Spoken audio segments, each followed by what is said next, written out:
Good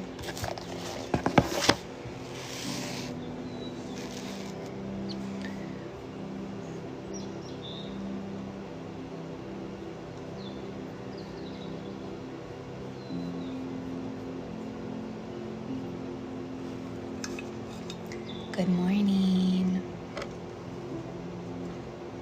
Happy Monday. Today I'm bringing for, I want to say a year, but we're back. I brought 3 books for us today. I got my peppermint tea. I'm ready. Normally, I shouldn't say normally, I guess classically for Mindful Monday. Good morning, Bree. And I'll be putting this on YouTube afterward, which is new. But classically for Mindful Mondays, we would hang out for about an hour or so and discuss some books. I love to read, so I'll read to y'all. That's what Mindful Monday was always about. So I'm gonna continue that on. It was like my favorite. So I teach yoga at 11:30. So we'll go for an hour, and then I have to work a little bit on my computer. But we'll do it for about an hour. So let me shift my hips, which are so sore because it's been raining, getting colder for some reason. Here we go. And the books that I have for us today are Choosing Compassion. This is one from the library, but this, thanks Bree, this is such a good book. This is a really good one. I'm reading it really slowly. It's late from the library, but I'll end up buying this one.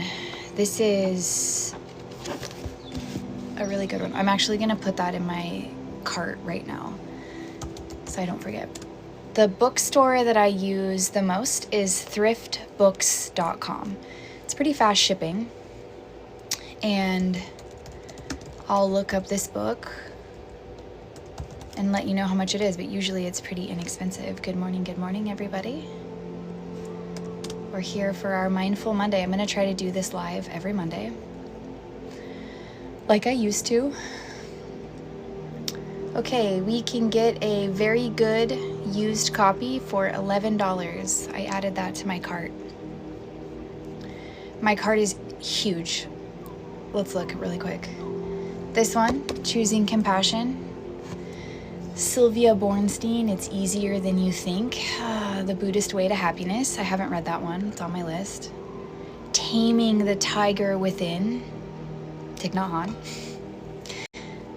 Ooh, Book of Lives by Margaret Atwood. That's a kind of a wild card for my book list. But I love science fiction, and Margaret Atwood is one of my favorite writers. So I wanted to read her newest memoir. Anyway. And so I have Choosing Compassion for today. And I'm gonna put this video on YouTube as well later. So I'll be reading the comments. I wanted to include everybody on Mindful Monday. Not everybody has TikTok, so you know, they'll get the recorded version. Anyway, the second one is The Art of Power. If you know me, you know I love this book so much. I wrote a whole retreat on this one. This is a well-loved one in my life. Because really, the secret to power, to feeling powerful, is to be deeply connected to yourself. So I love this book. It's a really good teaching book. And the third and final book, which we might get to it, we might not, who knows, is Untethered Soul by Michael Singer. I've been working on writing a workshop on abandonment, and that is the book that I'm using for it. Thanks for the likes and the gifts. Thanks for being here for our first Mindful Monday back together. I also can't find my phone stand, so you're just balanced on my desk, which is okay. So we'll get into it. I'm gonna get a new phone stand so that I can use my mic. It won't stay on my phone currently, but we'll get there. I don't use Amazon, and I don't use like things like that, so I'm gonna have to locate one at the store or find one on Facebook Marketplace or used or something. I'm trying this year to be really mindful of my consumption and especially where I put my dollar. So we'll find a phone holder eventually. Choosing Compassion has been a really beautiful read. I've posted on my socials a couple times some of the things that I've picked up out of this book. But I thought that it has been such a meaningful read for this time and space. Hello, Inner Existence. Good morning. Welcome back to Mindful Mondays. Especially with, practicing compassion when it's really hard, when people are challenging our realities, when people are challenging our belief systems. Those are really hard moments to apply principles of compassion. And so I picked up this book hoping it would give me some hope, and it did. I highly recommend this book. I got this for free at the library, which I'm going today. I have to return a book I didn't read, which I hate doing, but they're late. These books are late. The sirens happen. My office is downtown. Okay. This is in the very beginning. This is on page 11. And it says, this anger that we feel towards people causes us to feel separate from others. Not only do we feel this anger that we feel towards people causes us to feel separate from others.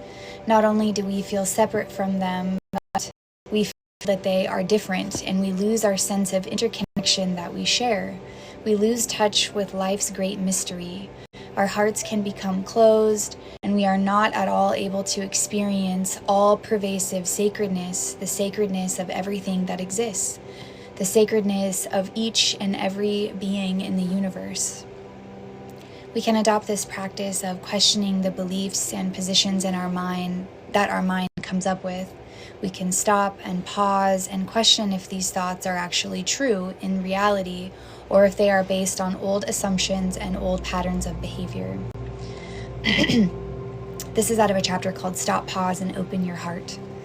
And I think that a lot of mindfulness teachers, I think we all have teachings on pause, because in those moments where things are very heated, when you are very activated, your heart closes off. And in those moments, we're so disconnected from each other and from ourselves, and that's when we can say things that are really harmful, do things that are really harmful, which is why it's so important, the practice of pause. Tara Brach calls it the sacred pause. What did NM call it? He may have called it the sacred pause as well. But pausing is a part of mindfulness, of being rooted in yourself enough to pause before you speak, to pause before an action, to pause when a really strong feeling occurs, to pause and ask yourself, where did that come from? Whenever I feel really, really convicted on something, I feel really strongly on something, I always ask myself, why? Investigate why I am so attached to that idea or ideal or whatever it is. And I can usually bring myself back to a more grounded perspective. Good morning, Cody. And he goes on to say, so the question is, as mature, responsible human beings, which we all are, what do we want to do with this world? What influences can we have on these messy situations of unawareness anger, even hatred in our relationships with one another, with other living entities, with our planet? How can we change the situation? There is only one answer. We must keep opening our hearts. It is true that there is a lot of violence, separation, hatred, and fear, but we can remember that every human being is our cousin, is our niece, is our nephew.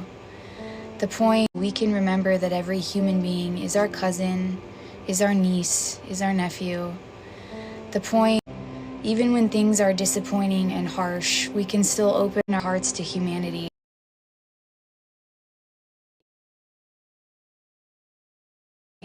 To suffering and to the world. I'm getting very choked up. There is no us versus them. There is only one large, diverse family. Choked up. There is no us versus them. There is only one large, diverse family. We cannot reject anybody. We cannot reject any group of people. There is only one large, diverse family. We cannot reject anybody. We cannot reject any group of people. All of humanity is a huge family. Sometimes it is a wonderful family, and other times it is a dysfunctional family. But because we are all family, we cannot throw anybody out of the house. We realize that every human being is our brother and sister. Every human being is our cousin, our niece, our nephew. The point is not to close our hearts, no matter how difficult it is, with situations in our own life, as well as situations with the world. Let's love this world again. Let's love this world even though there is collective unawareness. Let's open our hearts to the world, to humanity, and to suffering. When we see things from another point of view, we can see and feel their suffering. Then it is much easier to forgive. We have more room to think and act on our own. We have more choices. Each of us can become a beacon, a lamp, a light of awareness. And we can offer an amazing gift to this beloved human world and to our beloved human brothers and sisters. What a beautiful passage. I gotta mark that with my little tabbies to cry about and journal about later. I think that's very relevant in our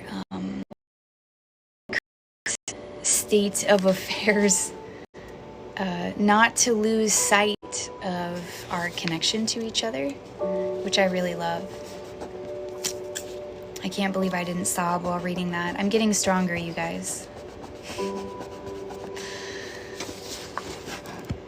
That's on page 11, so you don't even have to read very far into mindfulness books to get a morsel, you know?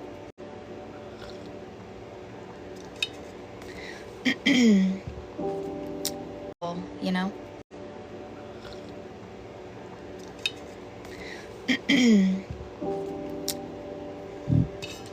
I think we all can speak on the presence of division, no matter where you fall in that spectrum. And as a teacher of peace, of togetherness, of connectedness, I think the sole focus of my practice and my teachings is always going to be love and open-heartedness, which means everybody. That's everybody. That's literally everybody. So I'm going to keep standing on that and teaching that.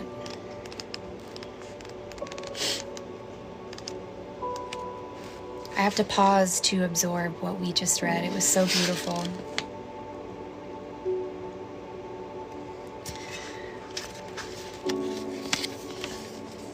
I marked the wrong page too, so here we go. Let's mark the right one. And then the next chapter is called One Family. Good morning, Jade. Which goes into a further teaching of love, of open-hearted connection between me and you, the plants, the animals, the fish, everything. And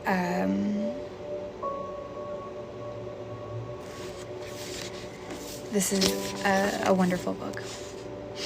And I wrote a blog post about this. I wrote a post on every platform I have because I love this concept, this story, and then I'll switch books because I'm long-winded, and I brought 3 books for some reason for our hour.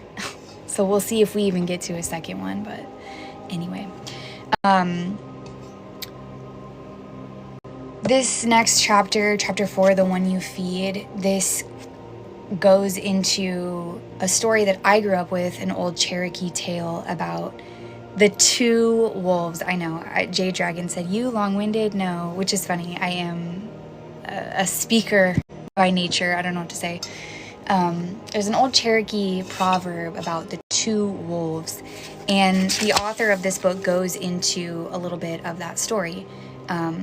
And he says there is a beautiful story often attributed to Native Americans, and it's from the Cherokee tribe, just so you know, about a grandfather and his grandson.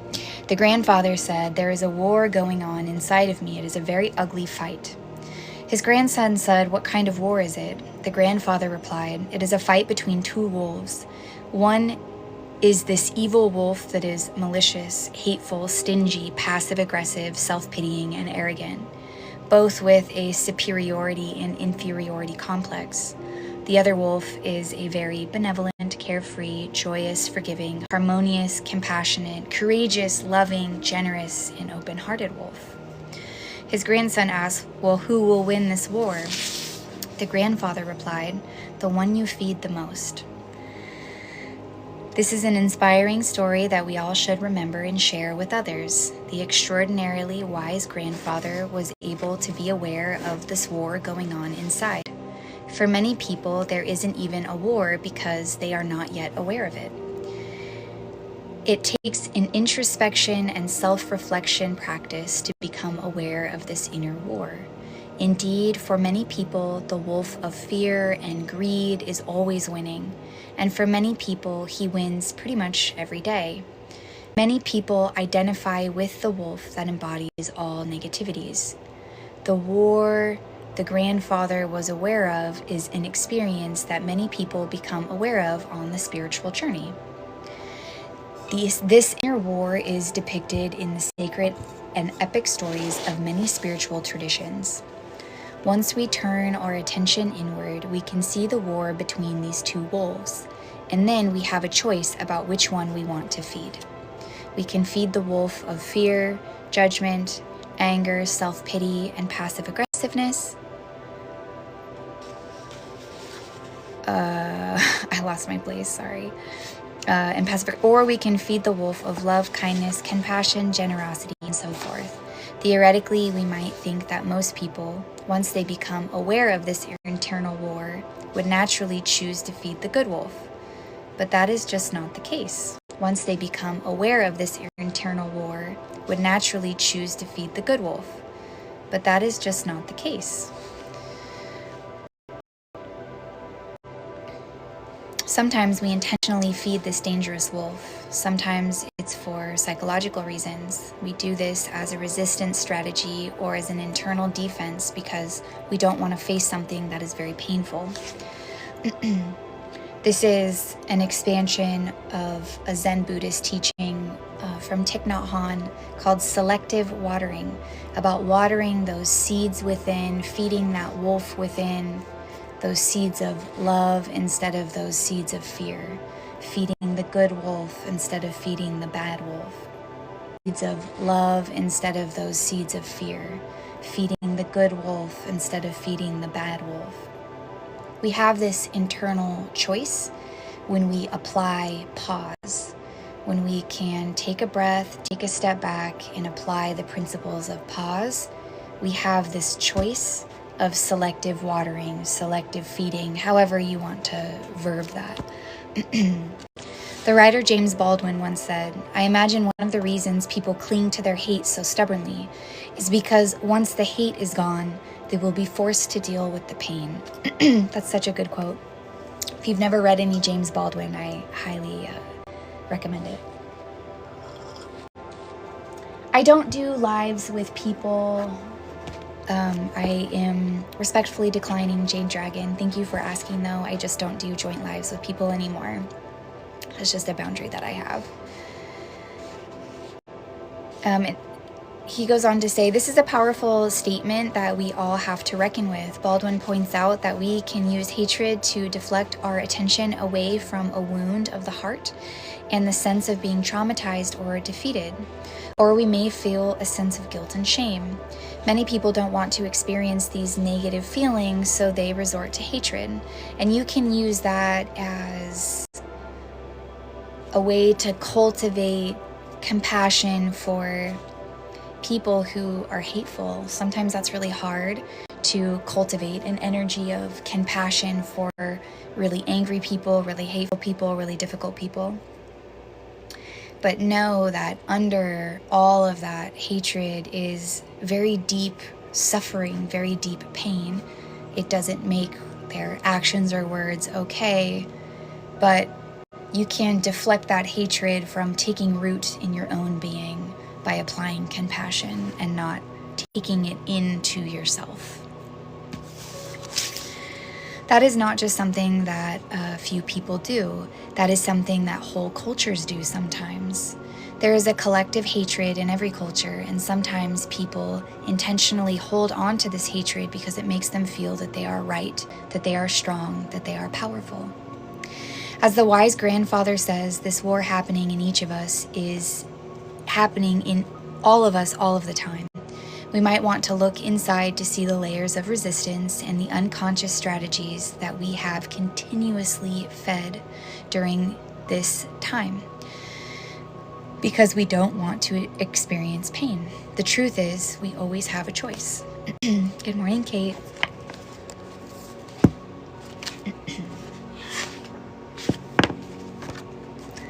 This book is definitely a 10 out of 10 for me.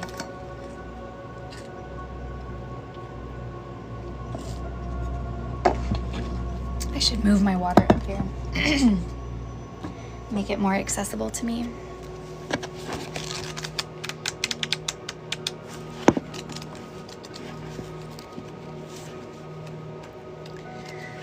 This is a great one.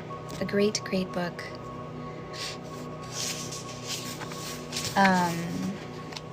I'll end up buying this one for sure. I think that'll be it for us out of this one. I'm looking at my watch. So we'll switch to The Art of Power. I've talked about this book before, probably several times, but I love Thich Nhat Hanh, and as a shadow work writer, a shadow work teacher, I think that access, that deep well of power, is really an experience that is transformative. And when we do that work on ourselves, when we do that work to empower ourselves from within, when we are building esteem and self-worth on ourselves, when we do that work to empower ourselves from within, when we are building esteem and self-worth from this, brick and mortar from inside, that is a very unshakable energy, and that is sustained esteem, not built from an outside whatever. Esteem is always built from within. And most people, when they're doing self-esteem work, they feel, not esteem is always built from within.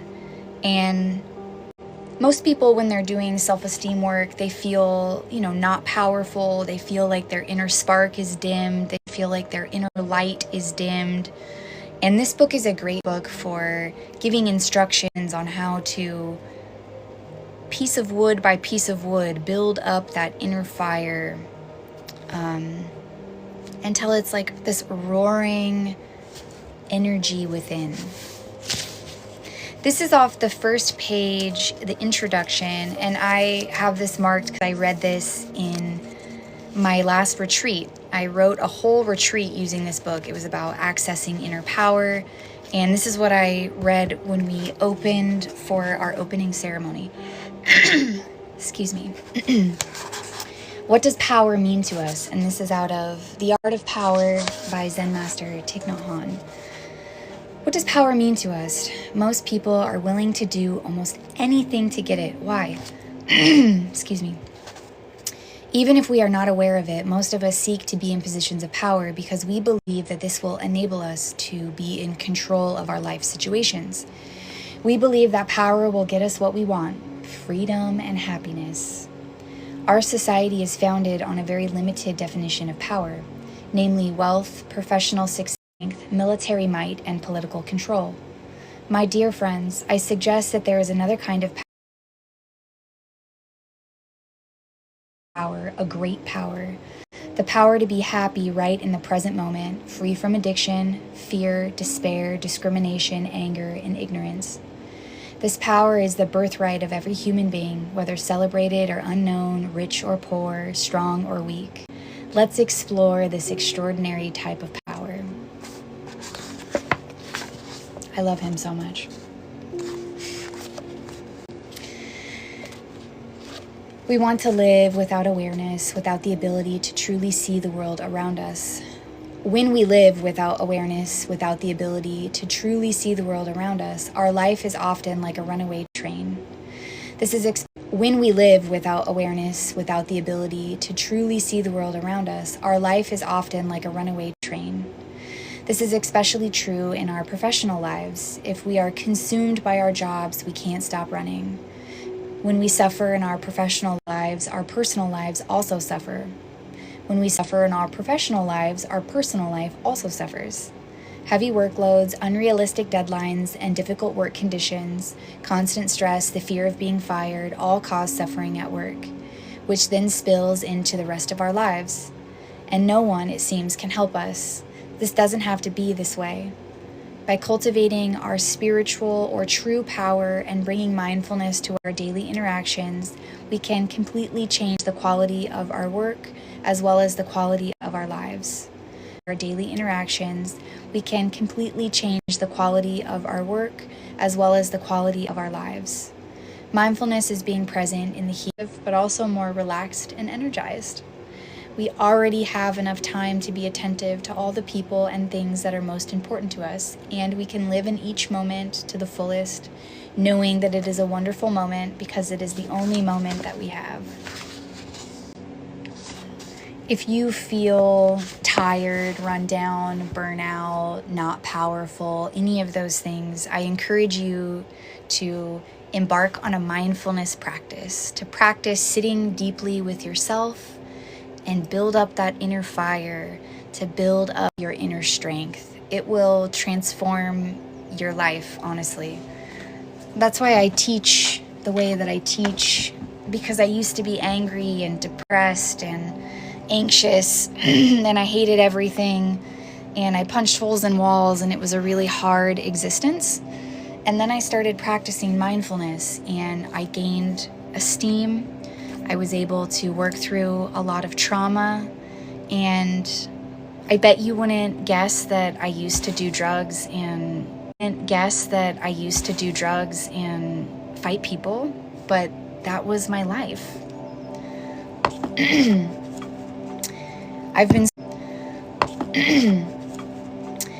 I've been sober for 15 years, so sobriety plays a huge part in cultivating mindfulness and going inward.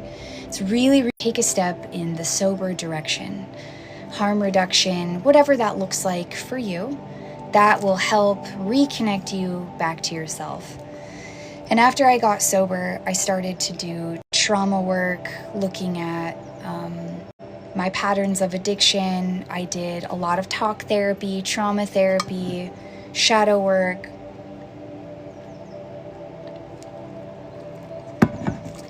And before I could sit in sitting meditation, good morning, because I was really angry and anxious still when I started practicing meditation, I thought there's no way that I could just sit down, dude. And so I practiced something that Thich Nhat Hanh taught me, mindfulness of breath, while I was doing dishes, while I was vacuuming, while I was doing mindless tasks at home, dishes, folding laundry. I would breathe into my body, and in my head I would say, I am breathing in. And then when I exhaled, I would say, I am breathing out. And I would repeat that phrase for 30 minutes while I was doing whatever it was that I was doing. Just repeating that phrase, I am breathing in, I am breathing out. While I was doing whatever it was that I was doing. Just repeating that phrase, I am breathing in, I am breathing out. That gave me the foundational practice for sitting meditation, so that when I was trying to sit down listening to a guided meditation and my brain was going all over the place and I was feeling crazy and I was reminiscing about the past and blah, blah, blah, blah, blah, that I was able to come back into my body. I am breathing in, I am breathing out. And feel my heart rate lower. Feel my soul come back into my being. And then feel my heart rate lower. Feel my soul come back into my being.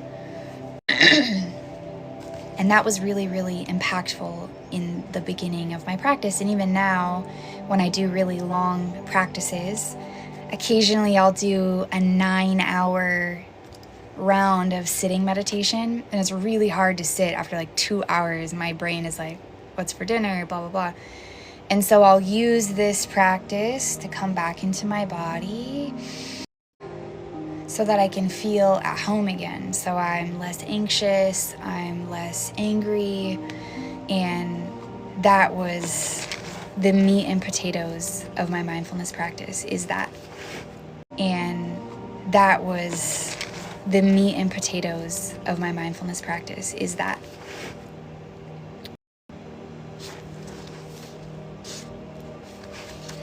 And honestly, doing this regularly has given me many, many things. Engaging in a regular mindfulness practice has given me a relationship with myself, because I'm meditating every day, so I'm going inward every single day, meeting myself where I'm at. And so I've gotten to know my energy, my inner being better than I think I ever have in my life.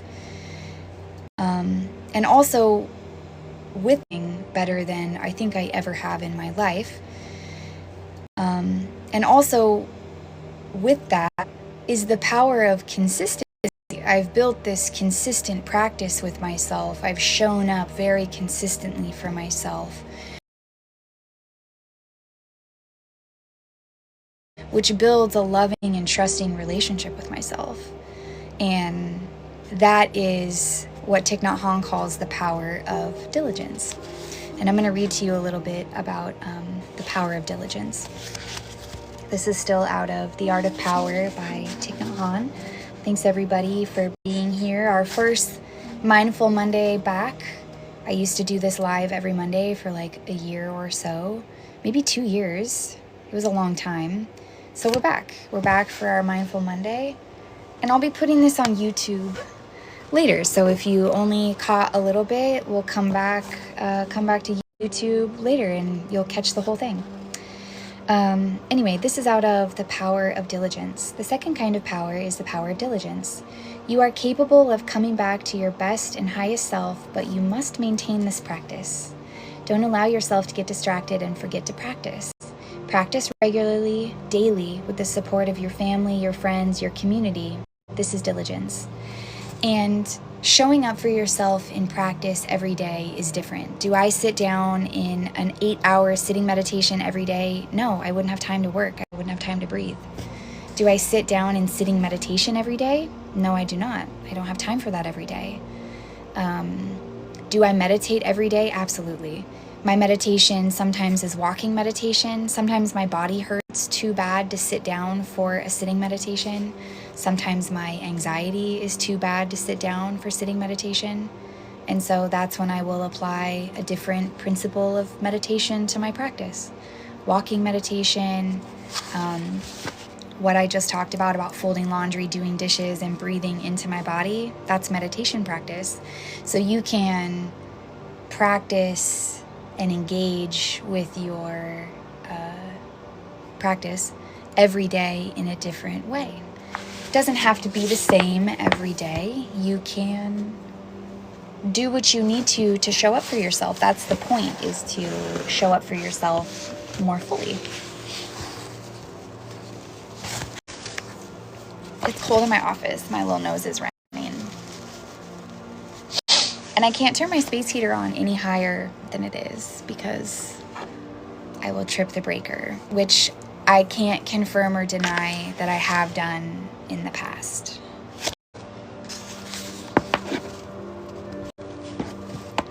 No comment. We just talked about selective watering in this other book, and this is Thich Nhat Hanh's teaching of selective watering. I'm not watering those seeds of paranoia about getting in trouble about my space heater, but girl, it's cold. It's cold. And it's cold outside. Anyway. We all have a seed of anger, which we all do. We all have these things within us that exist. That's part of being a human. Being angry, being jealous, that's part of the human existence. Anyway, we all have a seed of anger, a seed of despair, a seed of jealousy in us. If you live in a negative environment, the environment can trigger these seeds. If you live in a positive environment, then the seeds of craving, violence, hate, and anger are not touched. They are not watered easily. So it is wise for you to choose a good environment that will prevent these negative seeds from being touched often. You should not allow other people around you to touch these seeds, and you should not allow yourself to water them. If you read a full article of violence or watch a violent television program, you turn on the seed of violence. If there's one person that says do not consume violence with your eyes, it's Thich Nhat Hanh. He's not about that. The first step of diligence is not to turn on these negative seeds and not to allow the environment to turn them on. Diligence here means to practice selective watering. If the negative seeds in the stored consciousness haven't manifested, keep them down there. Don't let them get watered. In your daily life, be careful not to give these seeds a chance to manifest. Don't suppress them. Don't give them a chance.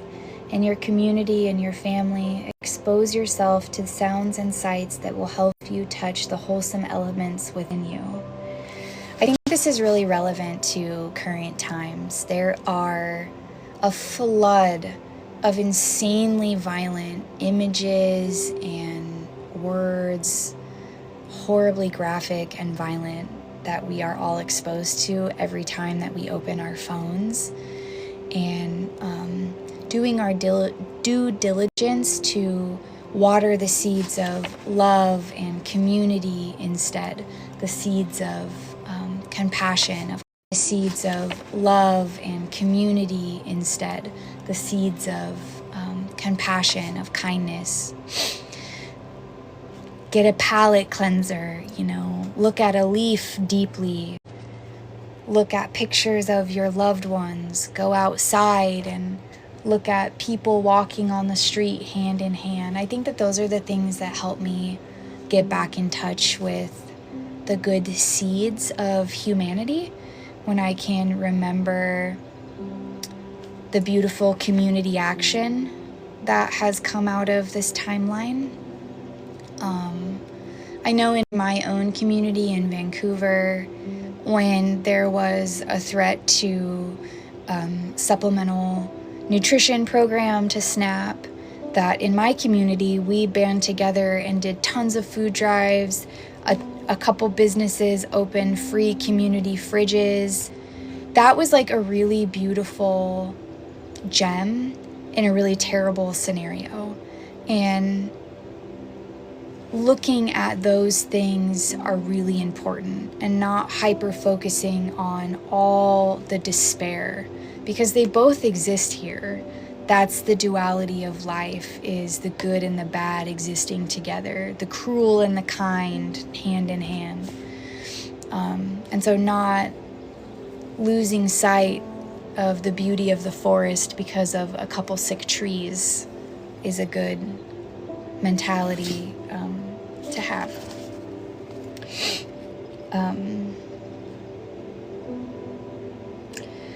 And he also says in here to encourage your community to also practice selective watering, to encourage people around you to also stay in touch with the good, which is hard. There's a lot of magnification on evil right now.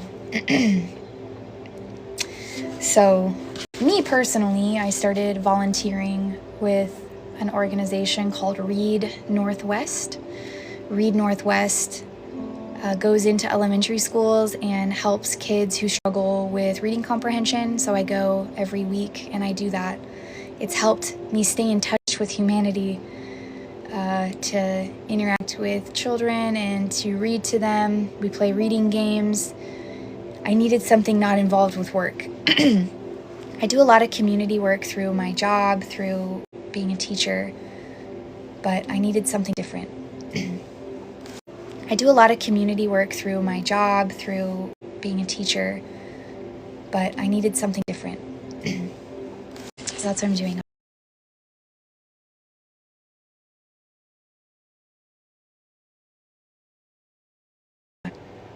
So whatever you can do to maintain your connection to goodness, do that.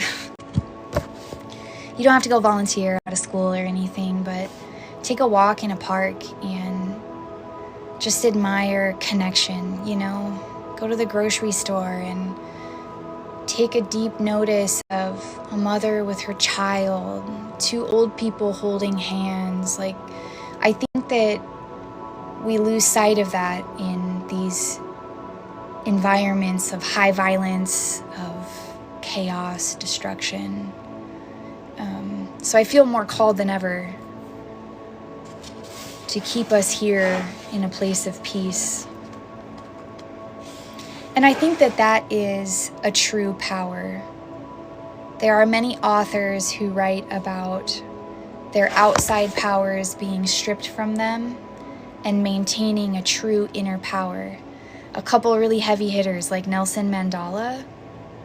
If you haven't read his memoir, you need to read it. It's a really, really amazing book. He talks about being imprisoned wrongly for 20 years, 20 plus years, and the prison guards continuously trying to strip him of his humanity and to make him angry and retaliate. And one of his true powers, his whole time incarcerated, was not absorbing their hatred and not hating them back. Which is powerful, to not allow the hatred of others, the resentment, the pain, the whatever, to change how you feel is very powerful. Another writer who wrote about this, which is unfortunately more relevant these days than I care to admit, is an author named Viktor Frankl.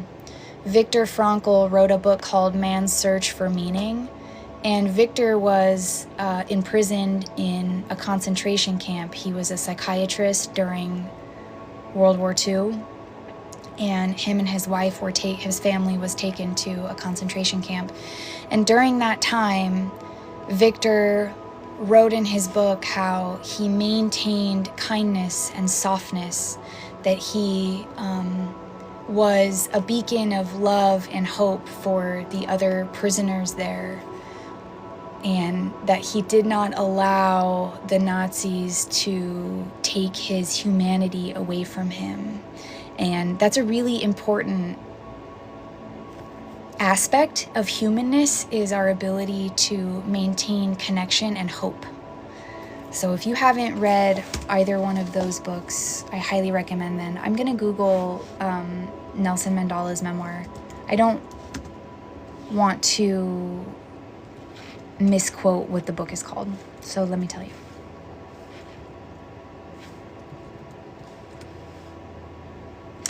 Long Walk to Freedom. I knew that it had the word walk in it, so I would definitely recommend Long Walk to Freedom by Nelson Mandela or Man's Search for Meaning by Viktor Frankl. Those are both incredible books about not losing connection, not losing sight of our inner power, which is our ability to stay connected, to stay loving, stay open-hearted.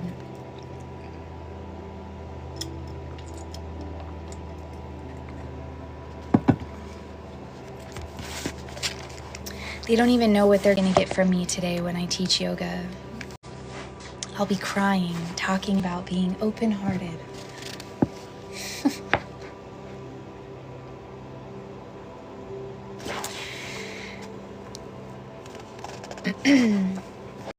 Mindfulness has taught me how to be present in the here and now, and that is very powerful as well. As a person with CPTSD, complex post-traumatic stress disorder, from prolonged exposure to stress and trauma and all that good stuff as a child, it's really hard to stay in the moment. My mind is constantly pulling me to the past, into the future, to worry. And the practice of mindfulness, of coming back into the present moment, has gifted me happiness, joy, freedom, because my mind isn't all over the place. My mind is here with you. It's in this book. I'm listening to this little tune that I have going on in the background. And in this moment with you all here, I feel at ease. I feel peace, because I'm literally here. And that is a very transformative experience. It's why I teach mindfulness.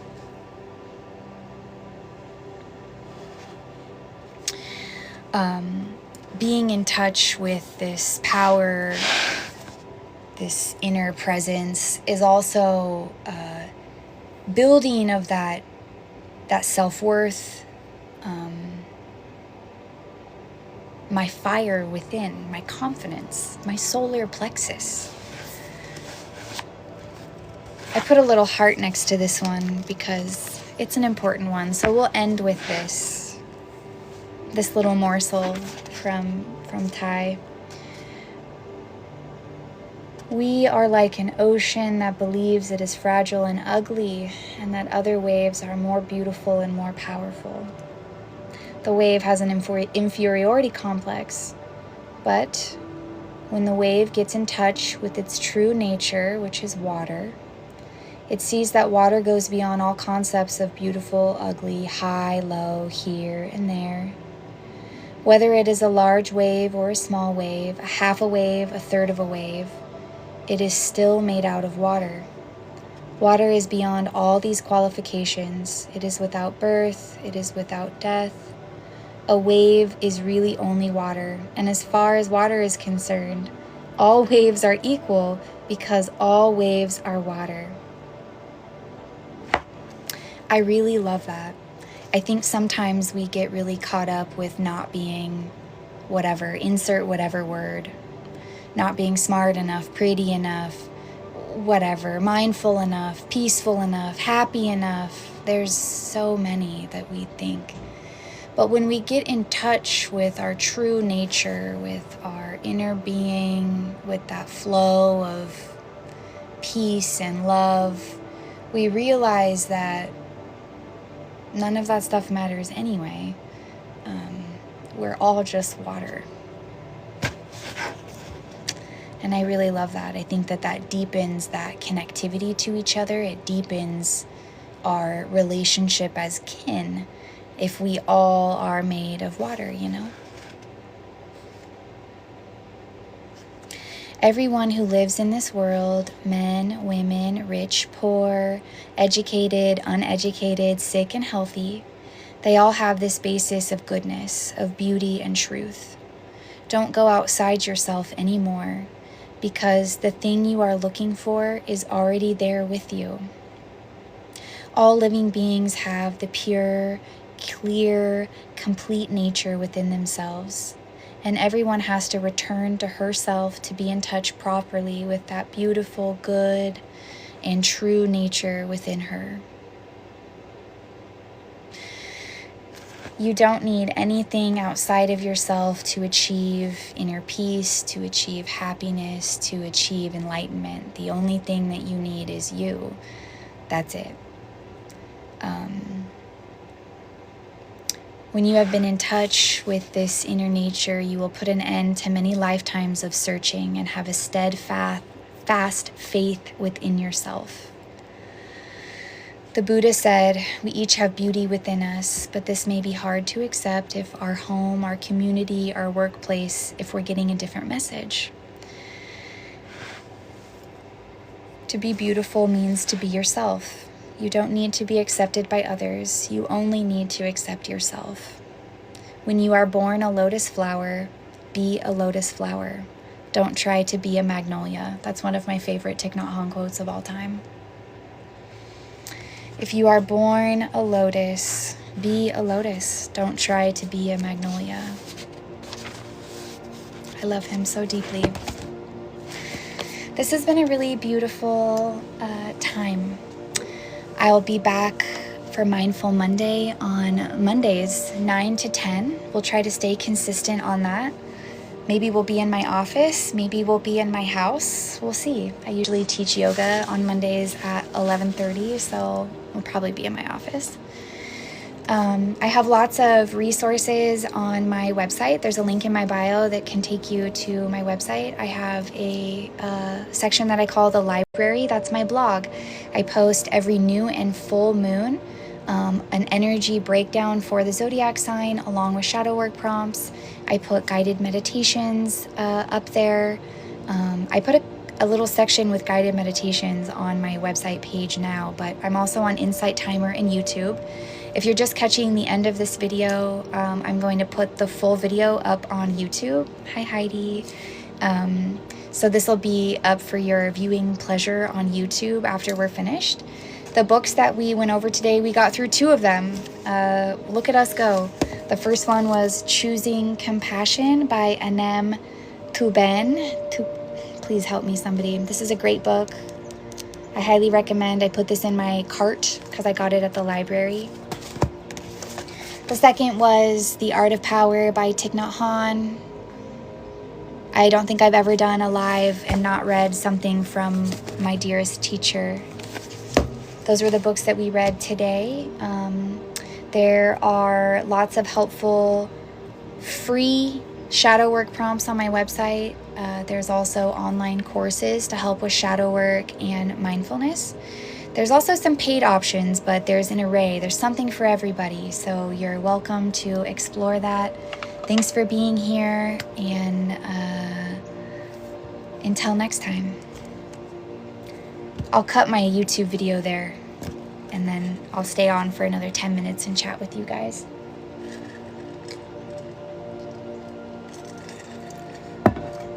I'll drink my little yogurt drink now. I love these.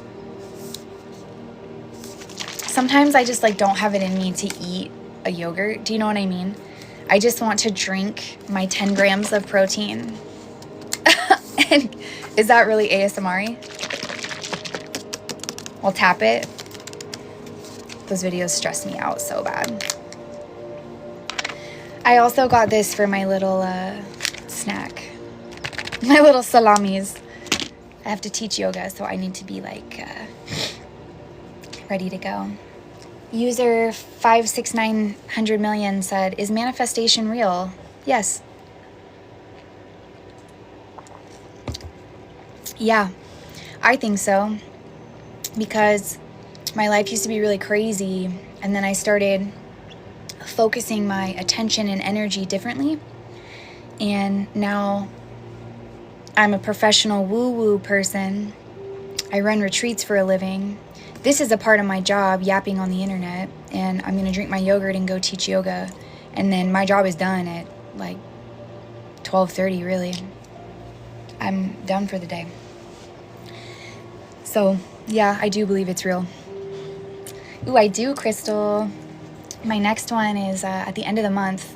I bought a new notebook so that I can make notes. It's my new retreat notebook, everybody. This next one is called Out of the Shadows. So we're going to be doing a lot of introspective work, shadow work. I rented a cabin up on Mount Hood in Oregon, in Rhododendron, Oregon. And we'll be doing lots of shadow work and energy work. I wrote 3 workshops. Where are my notes? I think they're in my old notebook. Oh wait, they're in the Google Doc. Once they're in the Google Doc, they're solidified, real notes. So we'll take a look. We have a fun time. Wow. Some meditations about tapping into inner fire. I'm really excited about that.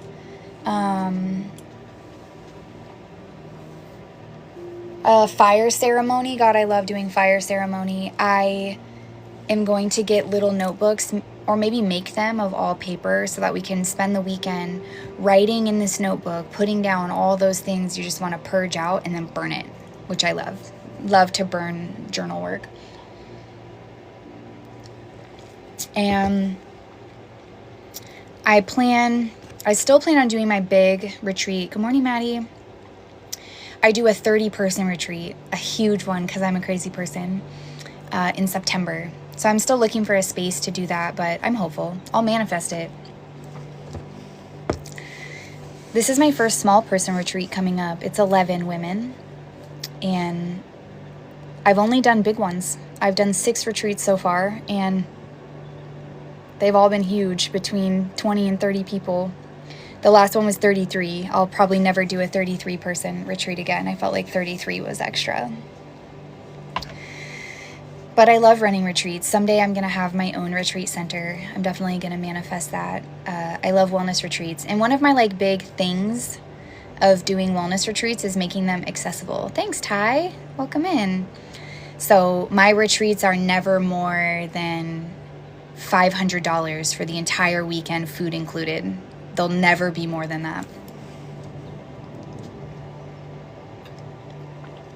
The smaller one, the most expensive bed, was $600 because the cabin was really expensive and it had a sauna and a jacuzzi.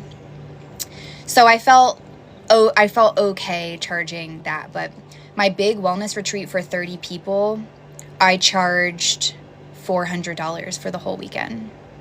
Food, all the workshops, and it was 4 days. So it was about $100 a day for everybody. It's been really important to me to create accessibility in the wellness world. All of my workshops are sliding scale. My individual sessions are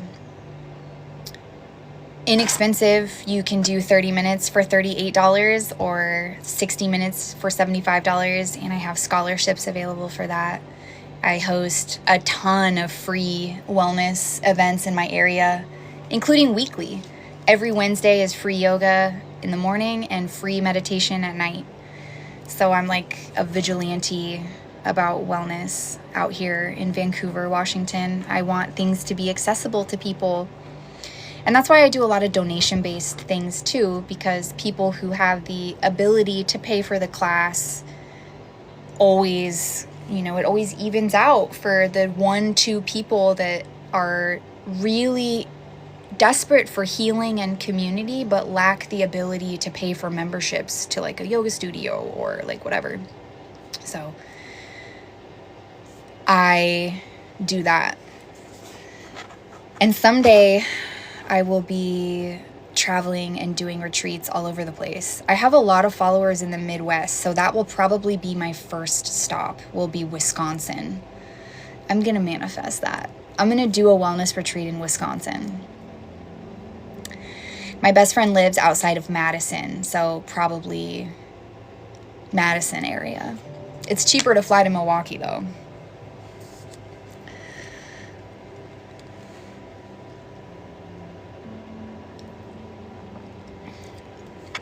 This has been a fun live. I just love you guys. I used to get bullied when I would get on live, but it's been a long time since that has happened. I feel like my algorithm has gotten better, and I feel like Bree if anybody came in here talking mess to me, Bree would be the first to be like, you know what? I need to make sure you're a moderator. Hold on. Thanks, Crystal. I'm glad you're here. Yeah, you're a moderator, so you can do whatever you want.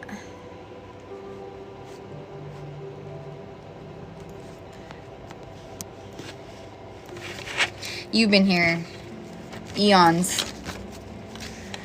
I'm obsessed with this tiny notebook. I needed one to fit in my purse because I brought my tiny backpack as my purse today because I'm just teaching yoga and then picking up my kid from school.